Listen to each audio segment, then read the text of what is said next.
costs $590 to maintain $7,000. Misconception about air traffic controllers is that we're the guys out on the flight line waving the orange cones around to the airplanes. I've been an air traffic controller for 4.5 years. I think the misconception on this base with air traffic control is that we hit the traffic lights way too early. Cantos know that they're following. I've been rated complete with all of my certifications for 3 years. Runway 18, wind 200 at 3, a DZ Say a running typical approved day traffic. at Yokota Tower would be me coming in, I receive my incoming brief. Watch supervisor will go over all the different aspects of what's going on. So the runway conditions, the traffic schedule for the day, and things like that. Regulations are always changing in our job, so you always have to be ensuring that you're up to date on the way operations are supposed to flow. Then everybody will be assigned a position, get position briefing from whoever's working at the time. Mojo 83, say type landing. So I would come in, receive all that information, ensure that the crew that I'm leading has all the proper information to do their jobs.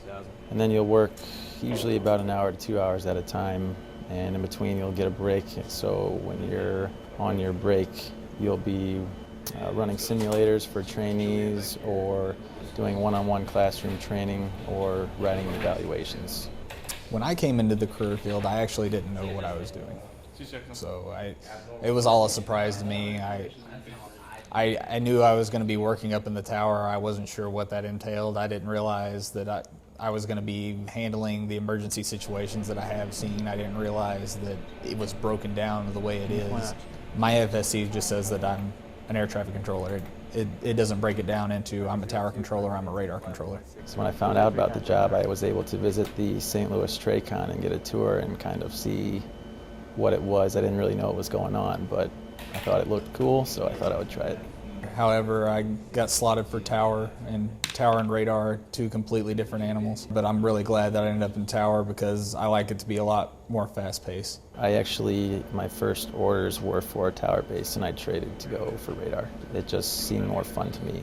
Actually getting my certifications and ratings at my first base, I felt excited, anxious, nervous, sick. I get those feelings now only when certain situations arise. There are times when we do make calls and aircraft don't respond quickly enough, or they don't respond in the manner in which we're asking them to. That can get your blood pumping and your heart racing quick when you see a couple of C-130s that were supposed to be 7 miles apart now quickly coming to a common point.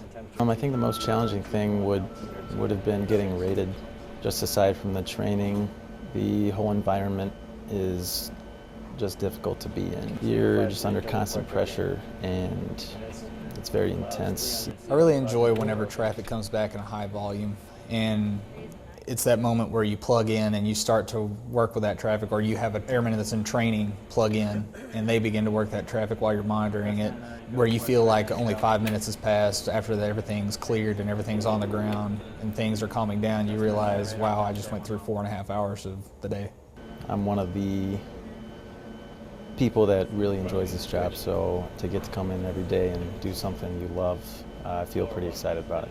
I see myself in 10 to 15 years, hopefully as a chief controller being the actual governing body over our air traffic facilities. Where I see myself in 10 to 15 years, no idea. No idea. Hopefully controlling airplanes.